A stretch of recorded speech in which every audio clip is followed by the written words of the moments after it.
Hot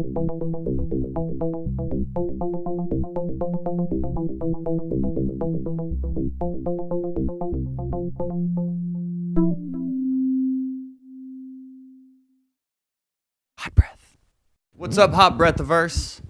Welcome back. This is your host, comedian Joel Byars. Today, hot brethren and sisterin, we have one of our legendary guests. It's been since 2015 since we've interviewed this cat. The first time around, we were interviewing him about all of his experiences, working with people like George Lopez and Monique and Tyler Perry and building his own international brand. And now, 3 years later, is that 3 years? What's today's date?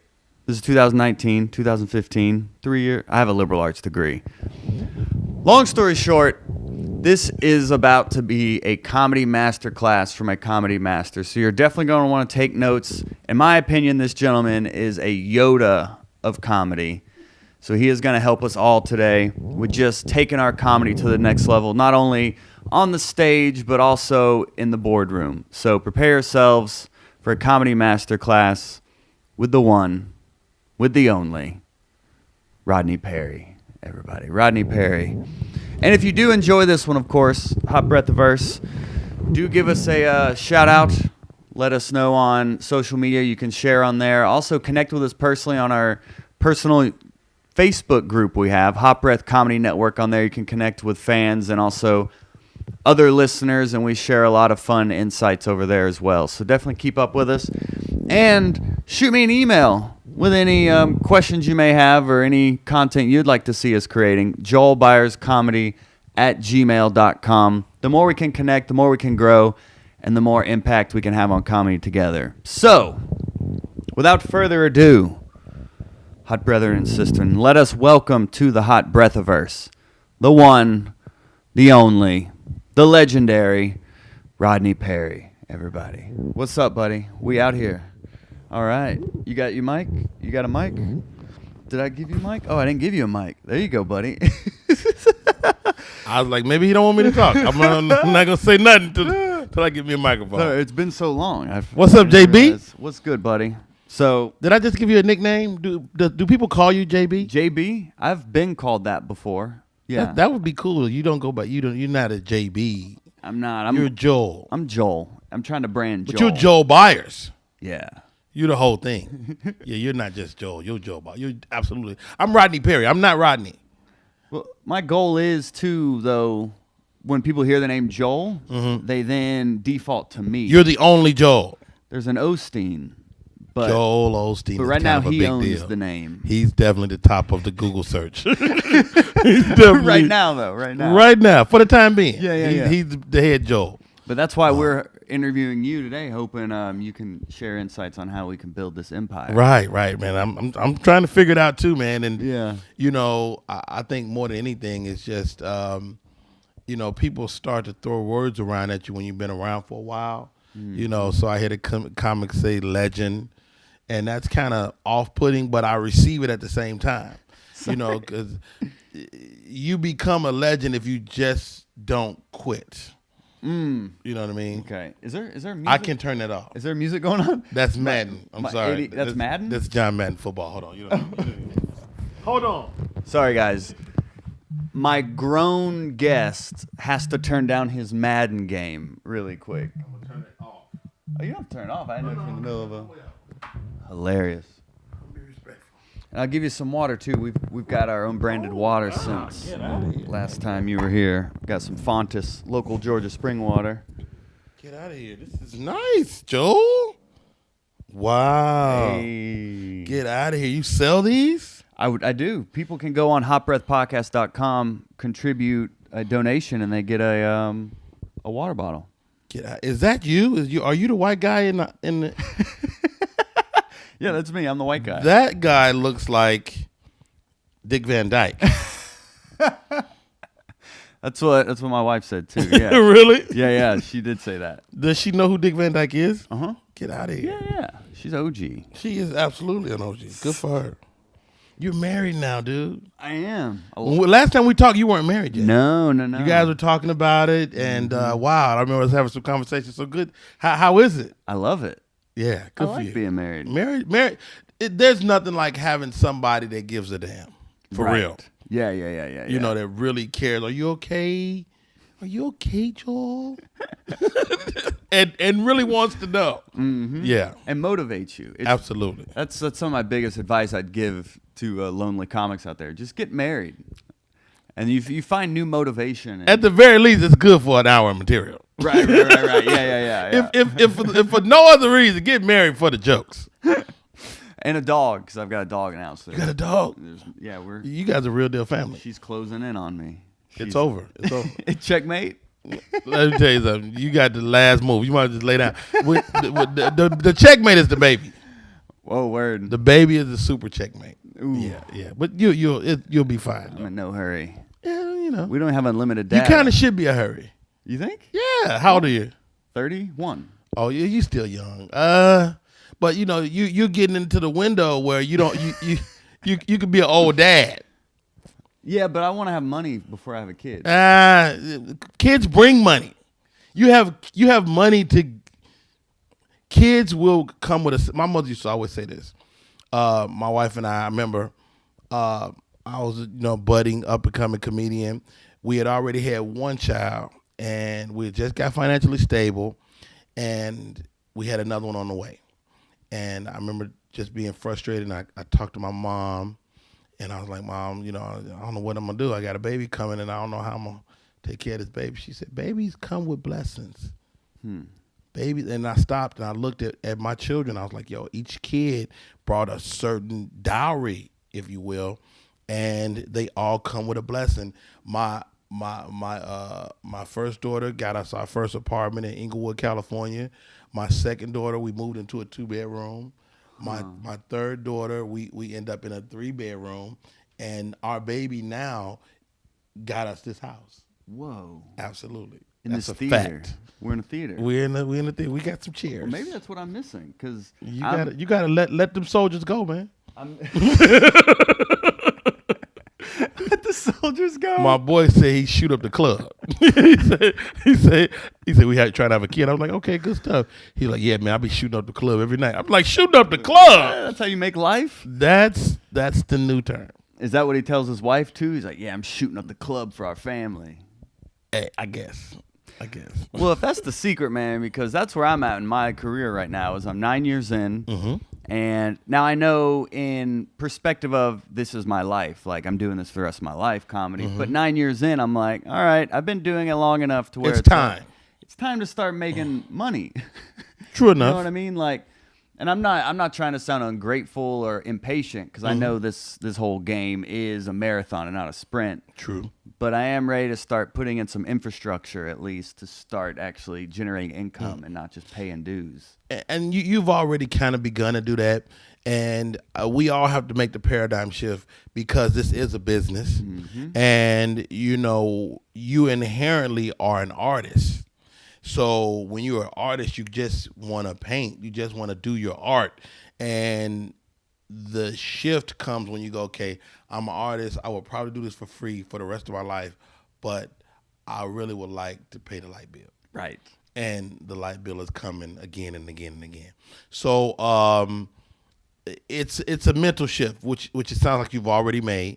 So the mental shift is being a headliner, or committing to being a feature, making a plan. The things as comedians we kind of don't do. We kind of just wing it. But the more you can plan, the better you'll be equipped to see where you are as you approach your goals. If you don't make a plan, you don't even know when you're approaching your goal. So I've done those things throughout my career, and it was moments when I wasn't doing any of it. And I can look back and go, man, that I could have been way more productive during that stretch of my life had I been more focused. And so how did you dial in that focus? What shift did you make? Wow, great question. How did I dial in the focus? It might have been a friend. It might have been, seeing somebody else. It might have been any number of things. And then you have to remind yourself. Even once you know, you still got to remind yourself to do it. Dialing in that focus is really about just, you got to take a step back and look at your life and be like, okay, like I'm not where I want to be. So my philosophy has always been get busy. Like whenever I'm at a loss, I just try to do something else.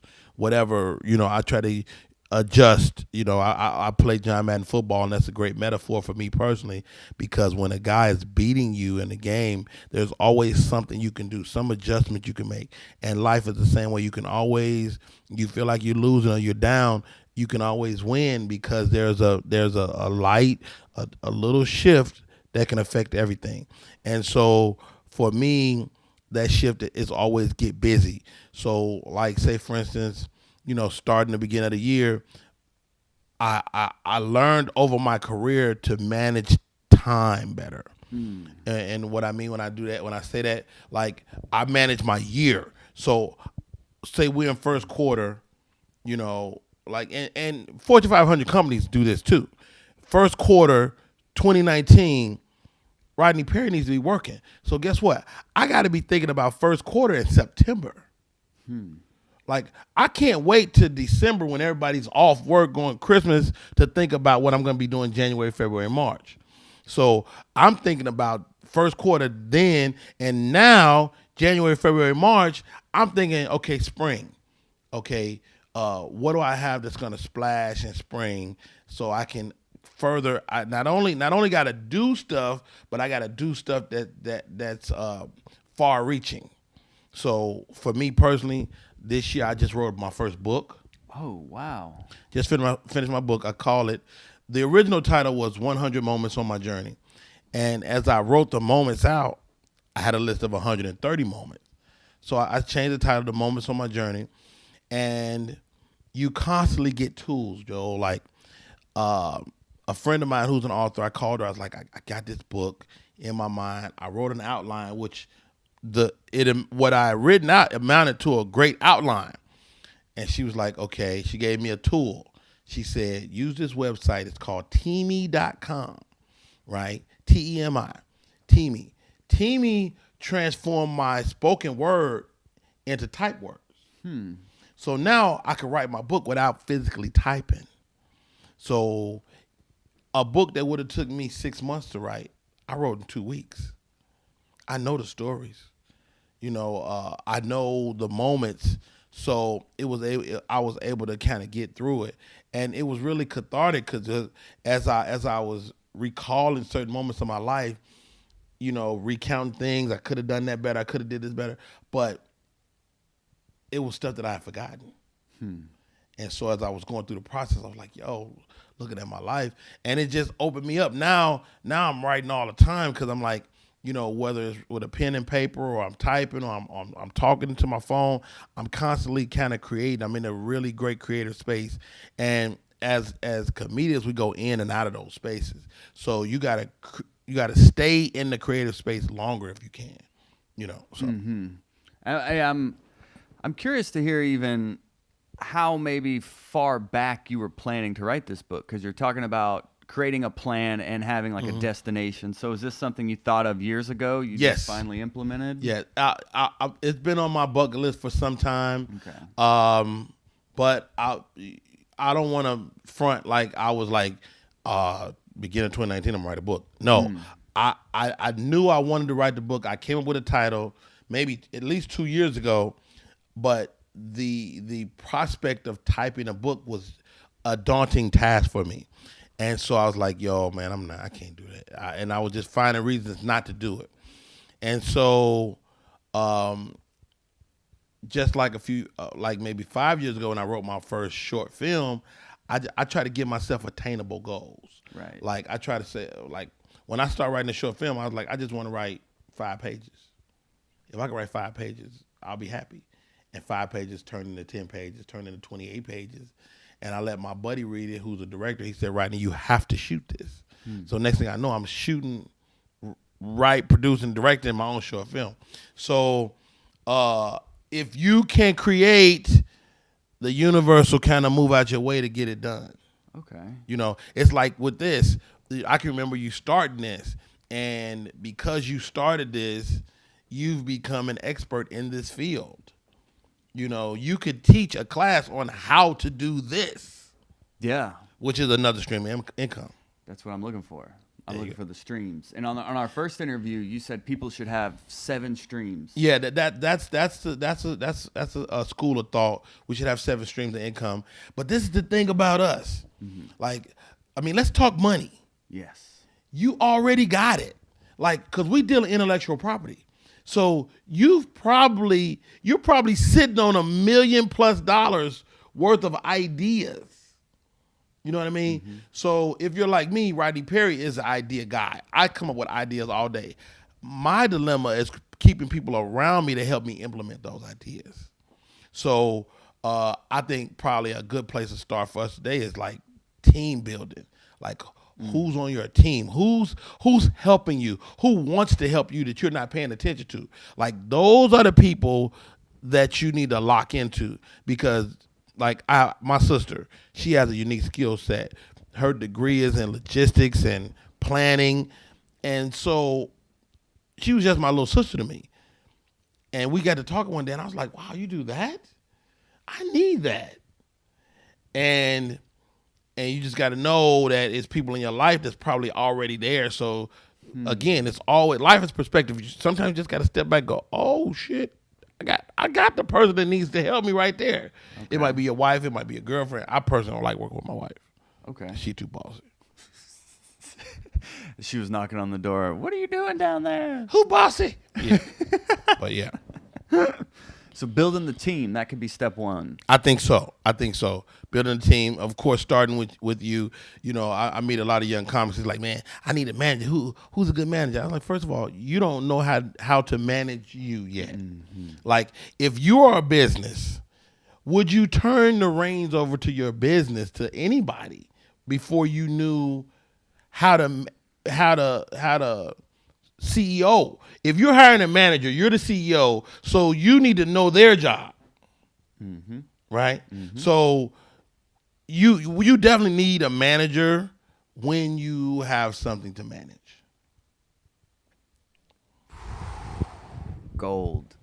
Hey, that's gold. Gotta have something to manage. Hey man, I see tons of people don't have nothing to damn manage out there with a manager. Splitting $50. Right. How you gonna get somebody 10% of $50?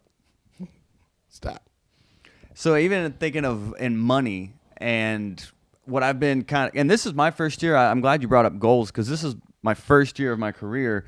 I have made specific measurable goals. Okay. Like, I have a financial goal I want to hit. I have like a specific goal with festivals for this podcast of getting into. Like, I have measurable goals. Understood. So I've taken inventory on all the different things I'm doing, and then now I'm trying to figure out how to, I guess, turn it into a business or turn it into like money, really, with all the education that's going on. I'm teaching some classes. This is educational, this podcast we're doing. So I'm brainstorming and trying to think of ways. And my vision is to have like a comedy school. And not only in person, but also online through like webinars. Right. Various. I definitely want to get in that web space as well. The more passive income you can create, the better. Like, you know, I don't know if you're like me, but like, I kind of need to do everything, which is the wrong way to approach any business. You know, billionaires don't physically do anything. But the usually the stuff that they yield, they can set the wheels in motion. So webinars, I think, is a great idea, a great space to get in, and you could create it one time and it could live years beyond you. Yeah, that's true. You know, so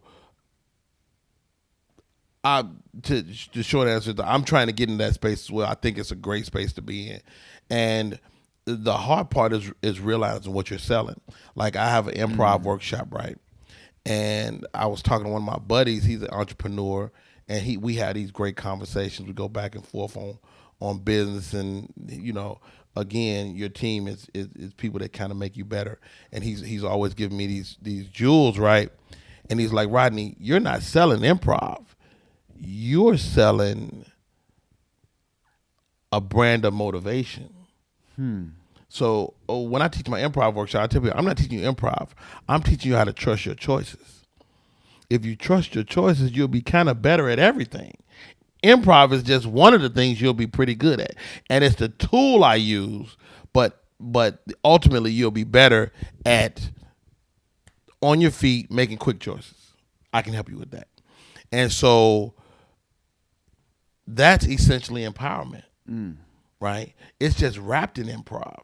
So how do I package that for webinars, social media, Facebook, Twitter, Instagram, YouTube?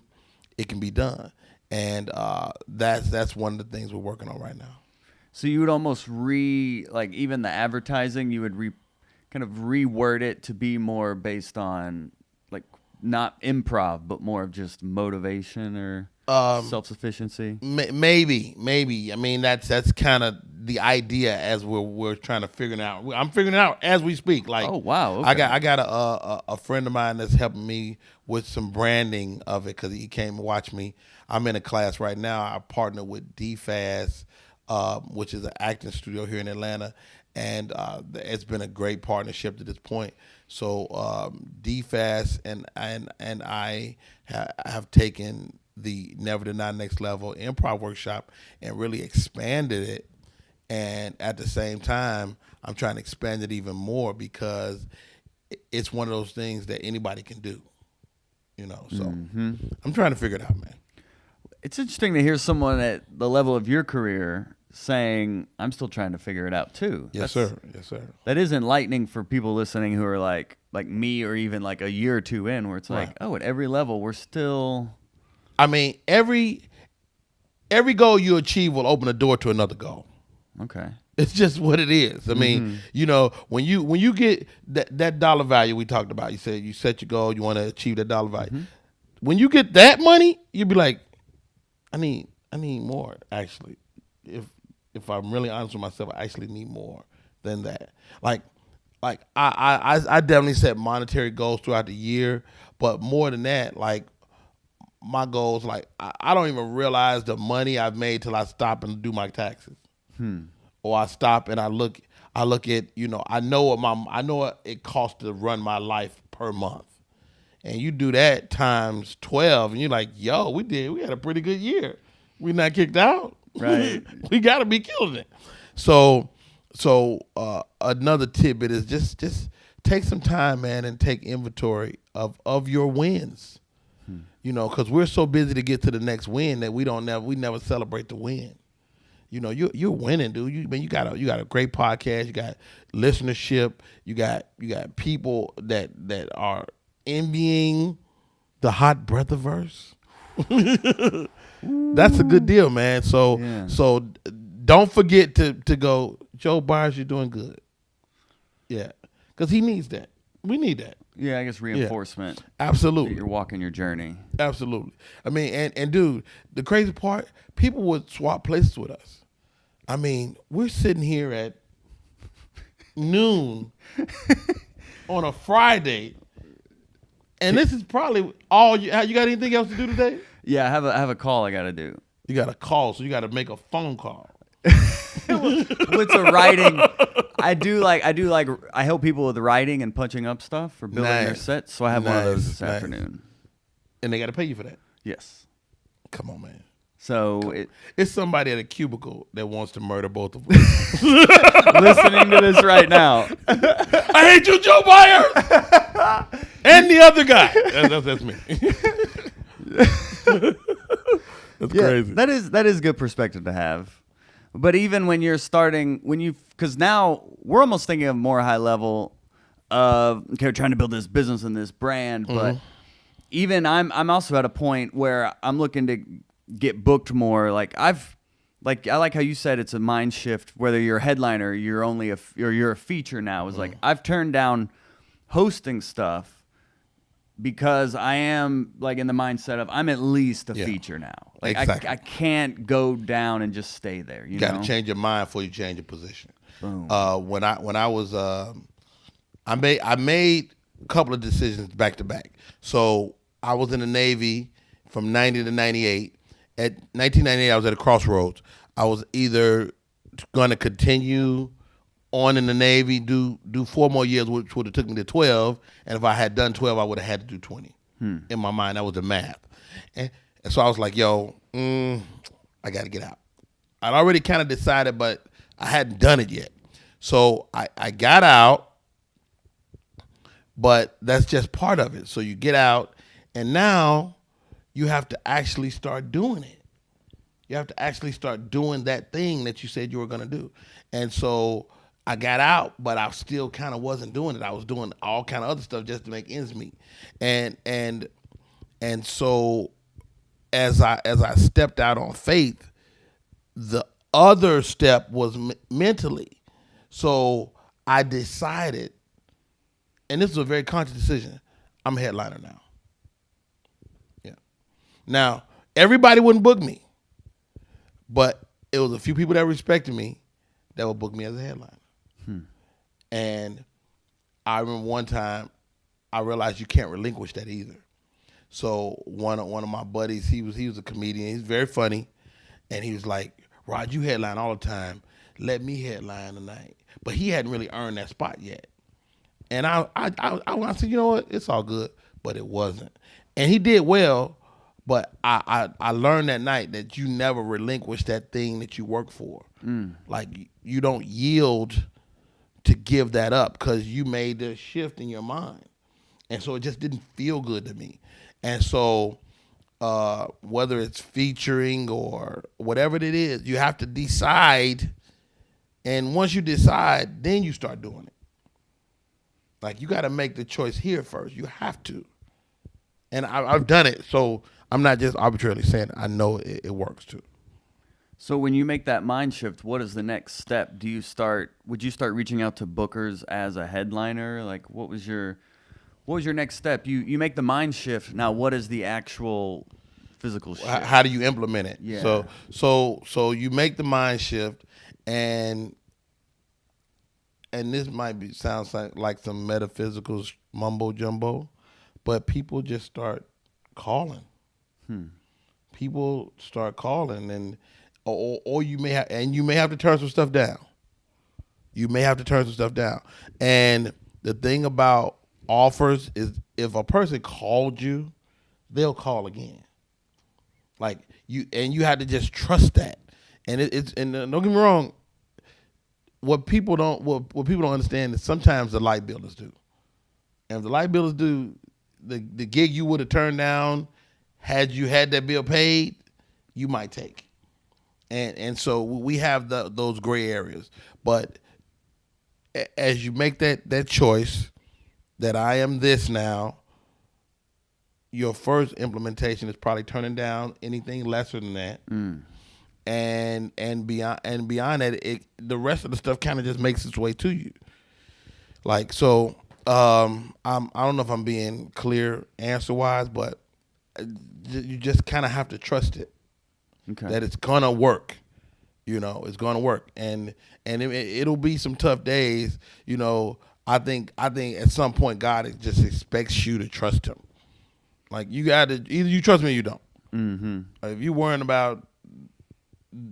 you worried at all, it's not a good thing. Yeah, I mean you're making sense because I remember even when I first pursued comedy full time, like I saved up $10,000. Not enough. There's never enough money. You can save $1 million and you'll blow through that in 3 days. You're like, what happened? It got me a long way though. Really? 10,000. I mean, I was working at Enterprise Rent a Car. Got it. And then as soon as I hit that 10,000 mark, I quit and then took on. I didn't quit. That was a part of a plan though. I mean, you didn't just say I got 10,000, I'm quitting.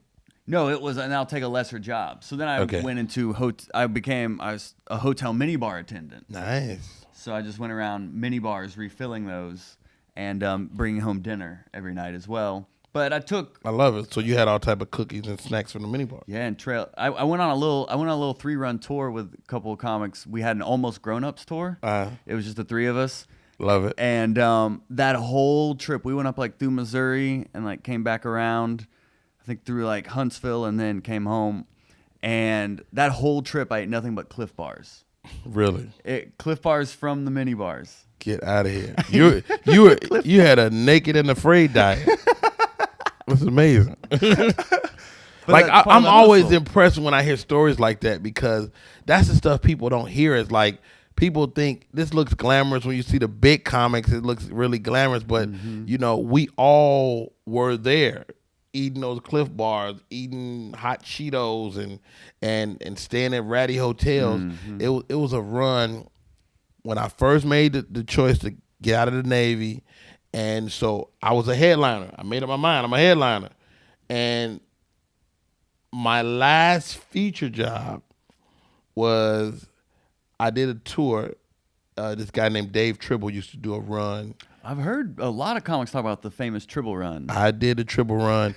And so I was living in LA at the time, but the run would be up like in the the Northwest, like California, above California. So I had to drive back, which was like a 13-hour drive from LA. And I played Winnemucca, Nevada. I played Billings, Montana, Mountain Home, Idaho. And these wasn't in order. It wasn't in like you work your way that way.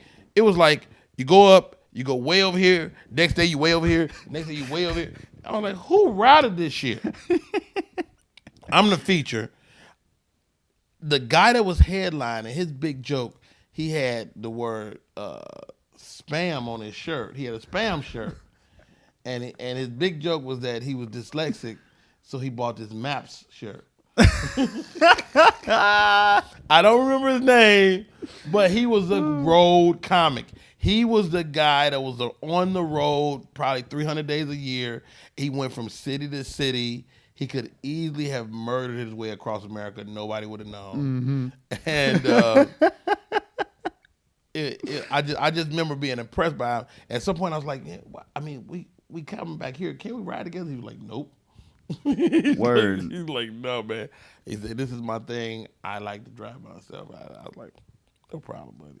Wow. But it was after doing that run, I was like, I'm definitely headlining. I'm never doing this again.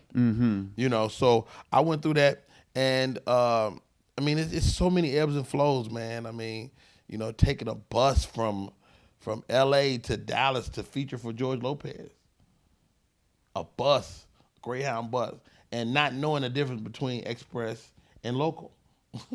What is the difference?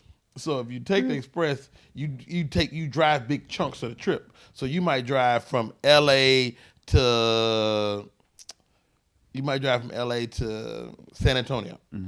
That's a big hunk of trip. And then from San Antonio into Dallas, 2 big hunks. If you take the local bus, you drive from LA to San Bernardino to all these. You get to Texas, Midland, Lubbock, Waco. So it's like 1,000 stops. They delivering mail. It's crazy. It's crazy. So Uber pool. It's Uber pool. It's a giant Uber pool. No Wi-Fi. It was just you and your thoughts. And I remember riding that trip, going, I'll never ride a bus again. And I haven't. Okay. I haven't rode a bus anywhere since that trip, and that's over 20 years ago. So it sounds like when you do make that mind shift, it just forces a new like capability out of you almost. I probably a capability, or spiritually, it's just you know the universe just starts to conspire on your behalf. It just starts working to help you, you know. And I wouldn't say that if I hadn't seen it so many times. Okay. You know, if I wasn't sure, I wouldn't say it. But I'm sure that this happens because I've seen it. You know, and so just know, man, if you're listening to my voice right now, that you got to commit. You got to commit. Commit. You committed to the stage. You committed to your whatever your endeavors is. So you got to commit again. You will continue to commit throughout your career. Is there such thing as like too big a commitment or too small a commitment? Like, is there a sweet spot you have found? That's a good question. I don't think any commitment is too big, but I think you can set your goals too small. Okay. Like you have to, and don't get me wrong, you have to have attainable goals, but no goal is too big because you can achieve stuff that you can't fathom. You know, Jamie Foxx is a stand-up comedian. He won an Oscar. I know that wasn't on his bucket list. I'm going to win an Oscar one day. No, who knew? I mean, the guy is a really great mimic, you know, so it would go to show and prove that he would be able to do what he did, but he probably didn't know he could do what he did. So, to answer your question, again, no thing is too big, but as you set those things, be aware that, you know, like I had a friend of mine, she was like, I just want to be able to pay my bills. I'm like, that's it? You're already paying your bills. Like, why even ask for that? Yeah, it's a struggle. You know, like my grandmother used to pray for me. She said, Lord, give Rodney everything he needs. Give him just what he needs, Lord. I was like, no. I said, Grandma, tell God I need some excess. Mm-hmm. I need what I need, and I need some extra. And so if you want abundance, if you want extra, you got to ask for it. When we talk about the 7 streams of income, and over your career, I think this will be useful for comics, is what are some of the streams you've, and not even that you're currently using either, but just over the years and in the game, what are some of the streams you've had that maybe other comics I've tried it all the merchandise you could do, I've done it. T-shirts. I got a T-shirt on right now. Did that spam guy share? Did he sell merch? I don't remember. Oh, okay. I don't remember. I don't think so. Okay, but sorry, go ahead on with your merch. I end up wearing more of this stuff than anything. The Rodney Perry merch? Oh, God. I'm the worst. I've seen guys that are really good at it. Michael Collier is the best of all time selling stuff. Dude, he'll be outside of shows. I remember he was like, "Where you going, my money? Where you going, my money?" And he will call people back, and they'll come give him his money. Yes, it's amazing. We did a co-headlining gig, which is amazing in itself because Michael Collier is a legend, a real deal legend for sure. And so we did a co-headline gig in St. Louis together, and I had my little shirts sitting in my table. I'm just like, I hate hawking stuff. I do too. I don't like being in the mall. Me neither. Like, I'm a comedian, you know. I don't like. But when you watch this man, first of all, he raps his set and then he pitches for 20 more minutes. The pitch is unprecedented. And then he has all this stuff that's so easy. He's not carrying a lot of stuff. He has a book. He has a sheet of paper with a poem on it. That's $7. What? It's amazing. He has something else. He has a button or something. They all cost these individual prices, but together, you can get the love package for $35. You know, people run to get this man his $35. I was sitting there going, I was in awe. And so, but I've tried a lot of different things. But T-shirts, merch requires you to be there. I hate merch that's attached to a joke because now I'm forced to do that joke every set. Mm-hmm. You know, so I hate that. But I've tried that. I've done wristbands and keychains and CDs and DVDs, and that's become obsolete. So everybody's trying to figure out what's next. Is it digital downloads? What is the thing? Podcasts, live radio, Blog Talk Radio. I had my show over there for quite some time. Those could be streams of income as well. What else have I done? You know, inside of I've written. Okay. Most recently, I did Punch Up on film, which was very interesting to me because I was punching up stuff for comedians. So they had comedians on the set, and I was giving them lines and stuff. It was really interesting and rewarding on another level. But it was just another way to kind of maximize what we do, because I mean, like when you talking with somebody over the phone and you help them punch up a set, that's no different than punching up a movie. Right. You just got to be good on your feet, and you got to be willing for it not to work, and you just got to keep throwing down, keep throwing, keep shooting, keep pitching. So I've done that. Warm up was big for me. Audience warm up was very big for me. Kim Whitley gave me my first warm up job, and so for anybody that doesn't know what warm up is, right? Most TV shows have a live studio audience. Well, not as much anymore, but like all the sitcoms in the 90s would have a live studio audience. And so whether it was All of Us, Will Smith show, or or the Bill Cosby show, the Cosby Show, they all had live audience. So there's a human being that keeps the audience engaged while they're shooting the show. I was one of those guys. Cedric the Entertainer gave me a great job. He had a sketch comedy show, and it was called Cedric the Entertainer Presents. I was the warm-up guy. And it was great. I was getting $1,500 a day. That's great. And I was getting 2 days a week.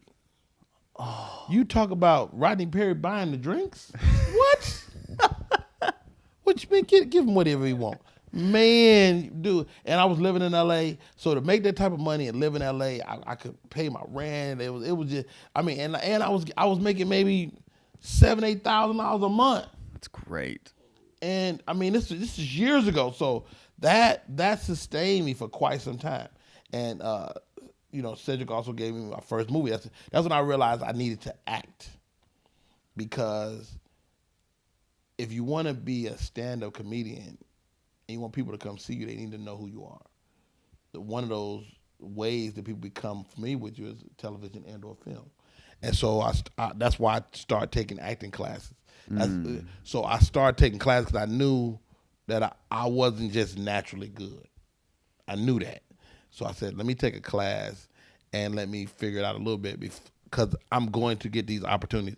So sometimes you got to anticipate where you're going and what you're going to need and start getting those things, pulling that in, pulling those things towards you. And so I did that.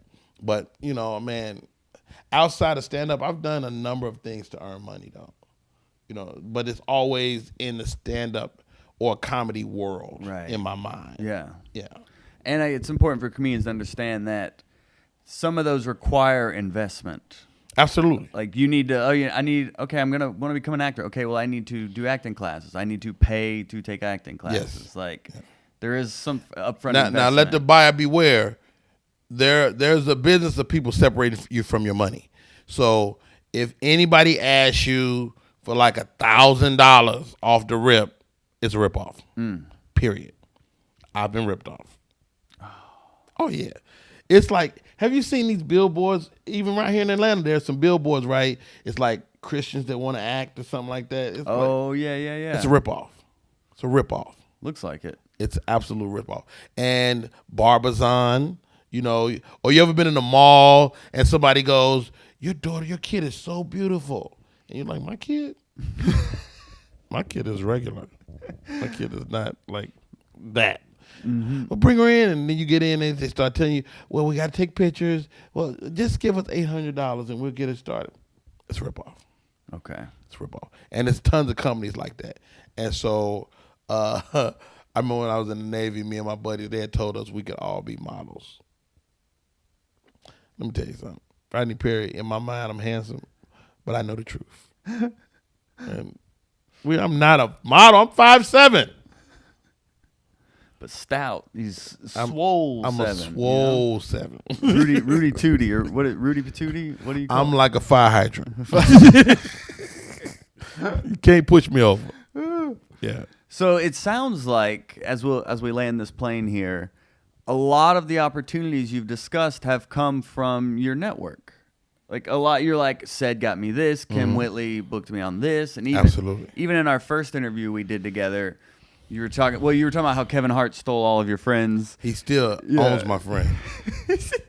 They're like writers for him and a part of his team and everything. Yeah, right? but you know, the network is very important, man. Uh-huh. Your network. And I remember me and my buddy Joey Wells standing outside of the Improv one day, and we was just looking. It was comedians like Alex Thomas and Chris Spencer and all those guys were. They just looked like they was having fun, and we was looking like, man, how do we get in the clique? How do we get in that clique? Those guys are clicking. Yeah. How do we get in there? And what we learned is that you kind of don't get in the clique. You kind of become the clique. Like your boys right now, your friends, your associates, your peer group become the clique. And people are going to be looking like Joel Byars and those guys with we want to be them. So you'll eventually become the clique. And so you don't join. Those people are gone. Like cats come to me all the time. Hey, Miss Rodney, I want you to mentor me. Well, first of all, you don't get to pick your mentor. Your mentor picks you. You don't just walk up to a sensei and be like, Sensei, let's fight. No, buddy. Mm-hmm. But so now, when you're making these steps and these strides, and you have amassed this network over your career. You know, people chose you. Cedric chose to kind of help me a little bit. Kim Whitley chose to be my friend, because like I tell cats all the time, be my friend, dude. If you're my friend, when stuff crosses my desk, then I'll call you. That's just kind of what it is. And don't be afraid to ask for help. I'll leave that. Don't be afraid to ask for help. Like, people look at you, Joel Byars, and they think you got it together. And you do. But you need help sometimes. You know, people see you doing this, and they go like, yo, man, Joel Byars, he don't want to feature. You know, but we talked the other night, and for the first time, I thought, like, yo, Joel would be a dope feature for me. You know, but I didn't even know you were in the market. Now I know. Mm-hmm. So sometimes it's like, yo, you know, you can't be afraid to go, hey, man, if you have any feature work, let me know. And then the guys that say that ain't even ready. They say they want a feature? Oh, man, I get young guys like, hey, Rodney, I heard you think good. They got a feature for you. I think, first of all, you got to get 6 minutes of jokes. And they had 20 minutes of that. And then maybe. You know, so I like to think that the cats, and know this, it's not a forever job. Like, I feature for some great comedians. Mm-hmm. You're working your way out of that job the moment you take it. The moment you start featuring for somebody, he or she, if he loves you, if he likes you, he should tell you one day, that's it, dog. It's been a good run. You know, if he wants to see you win. If you stay in that spot too long, it's not productive for you or him. You know, we all need to be challenged. So, yeah. Yeah, that's where my mindset just shifted this year. I just became in the market on that level where I'm like, okay, I'm at least this. I'm no longer like, well, chip away. It's like, no, I'm now this. Right. So when that came up in conversation, we were out at a show. Maybe you were one of the first people I actually maybe audibly expressed it to also. So like you said, it's kind of make the mind shift, and then kind of we run into each other at a show, and then this happens, and then, you know, so. There you go. Maybe it is, boom, divine. Hey, now we got to do is get one of these shows, get you out here on this road. Get the date. Yeah. So it's coming. I promise. I promise you at least one. I mean, I do. At least I appreciate anything, man. So maybe a good closing piece of advice for comics. And like, networking is a big deal, but you can also be annoying when you're trying to network, when you're out at shows. And I know because you are so approachable. I mean, before I even really knew you, I hit you up on Twitter and I was like, hey, you want to go see Louis C.K. at the Fox? And we didn't even know each other really. To this day, that is probably one of the best hit ups anybody ever gave me. and especially considering, you know, what Louis C.K. is going through right now, which I'm, you know, it is what it is. But man, what do you think about it? I mean, the man likes to masturbate. It's okay. I do. Like, I masturbate all the time. I just don't do it in front of people. And I get, the Me Too movement. I get it. But you don't go to a guy's room at 2 o'clock if you don't want to see his penis. At 2 a.m., penises come out. Sorry, ladies. It's a fact of life. What about the set that was leaked where people are saying like his material about like the Parkland shooter and all that? He's always been that guy. This is the thing, Joe Byers. People don't do anything new. Nobody. People kind of do what they do all the time. So where America is now, we kind of like when we like it, but when we don't like it, it's hurtful. So you don't get to have it both ways. Either you hate him when you like it, and you hate him when you don't like it. You don't get to do both. And so that's the frustrating thing. And what I'm concerned with as a comedian is any comedian that comes under fire for saying or speaking their truth, whatever that thing is. When you have a thought, don't get me wrong, Parkland is kind of one of those things. I personally might not do a joke about it, but because he found a way to make it funny, it's interesting to me. That's interesting to me. Like if I'm on stage and I see a guy in a wheelchair, how dare I not say what I would say to an able-bodied person to him? How dare I? That he goes through his life. People ignore you. So to have somebody pay attention to you, that might be the blessing in itself. I was in a wheelchair for a period of time. I'm telling you, there's nothing more frustrating than people looking over you. And so I was that guy. So I get it. If you're in a wheelchair, I'm talking about your ass too. Was that when you had a stroke? Yes. You were in the... Yeah, because that happened since the last time we did this. Yeah, it sure did. Sure did. did. Oh, my gosh. I'm 2 years removed right now. 2 years and some change. It's crazy because you go through a life-changing moments. So I'm probably more spiritual now than I was then or earlier. And so... I tell my buddies I had a chance to look over the edge of life. Like, oh, wow, it's crazy. I had a chance to die. I didn't die, but the things that happen to a person that dies, I was able to see that while I was still breathing. When a guy dies and everybody posts pictures like how cool you were and stuff like that, I saw that. Oh, people were doing that for you? Yeah, while I was in the hospital. People was like, yo, Rodney Perry once told me XYZ, or Rodney Perry, whoa. Oh my God. It was crazy. And I was like, yo, they talking to me. They talking about me like I'm dead. Like, hey, I'm over here. Yo, it was crazy. And so you go through that, and this is the best part about getting sick. I looked amazing. I lost so much weight. I'm thinking about getting sick again just to shed about 30 pounds. What did like having a stroke? What is that like? Like, did you think you were gonna die? Never. Okay. I never. But I'm an idiot. The best thing I had going for me is that I didn't know how bad it was. Had I known how bad it was, I probably would have been easily. I would have felt sorry for myself, but I was still trying to make shows. Whoa. I was like, yo, I know we got rehab tomorrow, but can you just get me out of here in like 7 days? I got a show in Atlanta. Oh, yeah, I'm an idiot. You're a comic.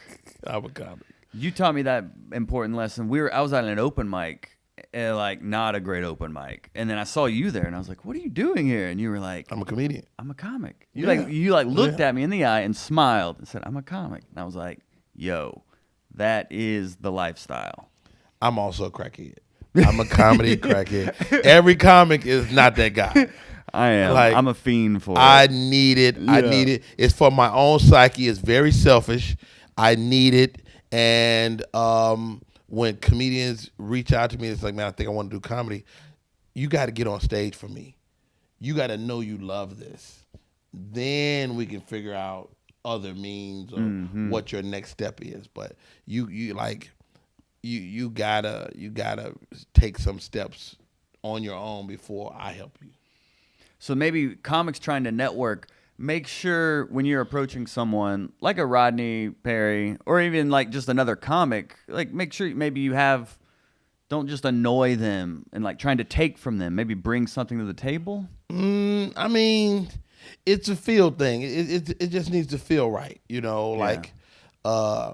Like Benny Pitts is a guy I like, but Benny don't work hard enough for me. So where I like Benny and we have a cool relationship, like I call to check on, he called to check on me, but I don't give Benny comedy stuff because Benny is not dedicated to stand up like that, and hopefully he watches this and goes, but Rodney, I am. And I'm like, okay, when last time you been up, Benny? It's too long. If you had to look up, too long. Yeah. You know, so it's definitely you can't annoy me because I won't let you. So I just shut it down. If I want to deal with you, I just shut it down. So just treat it like a working environment and just be a good coworker. Exactly. Be a cool. good coworker. Be a good coworker. Great. Well said. Okay.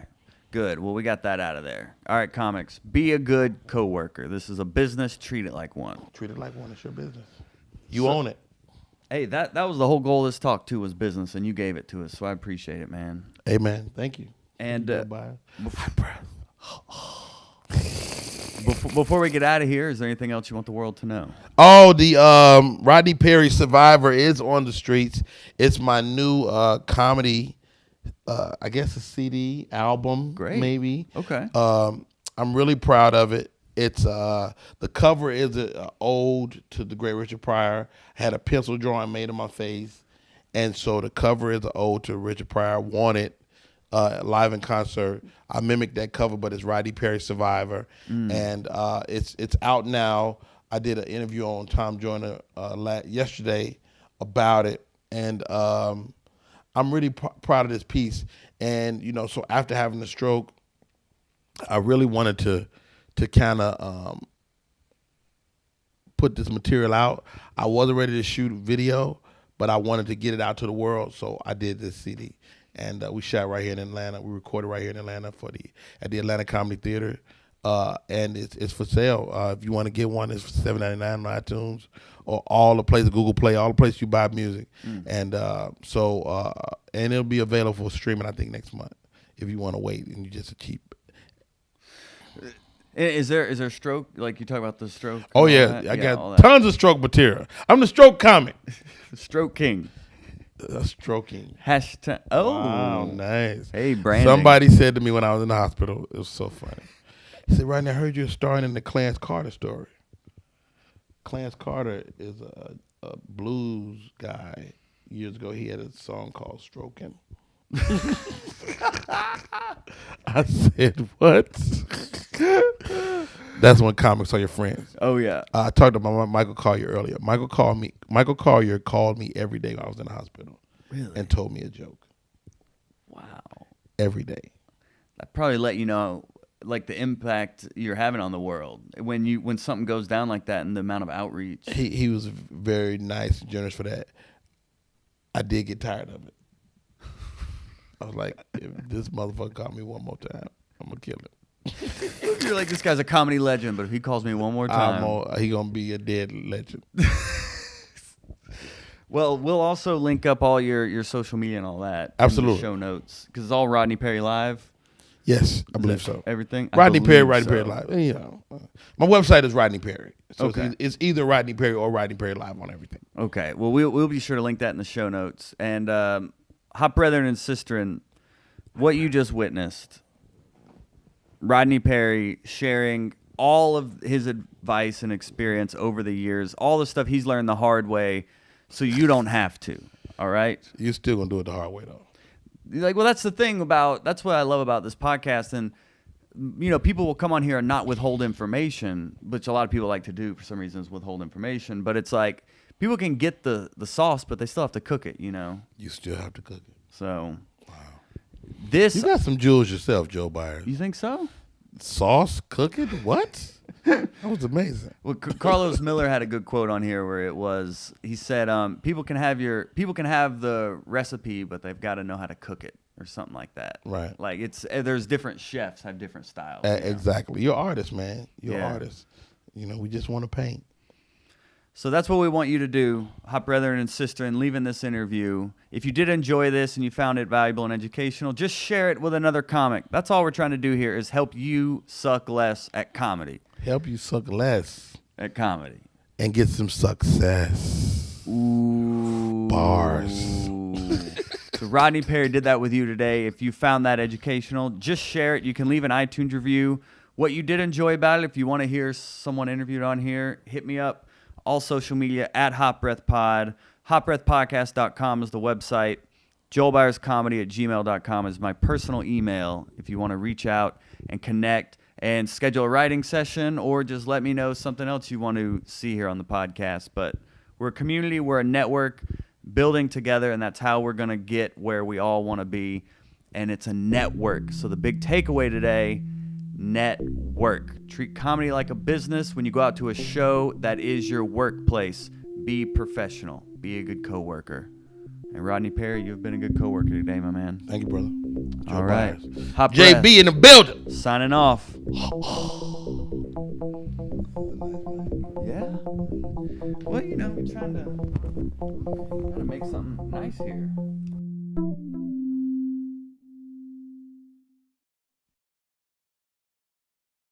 Hot breath.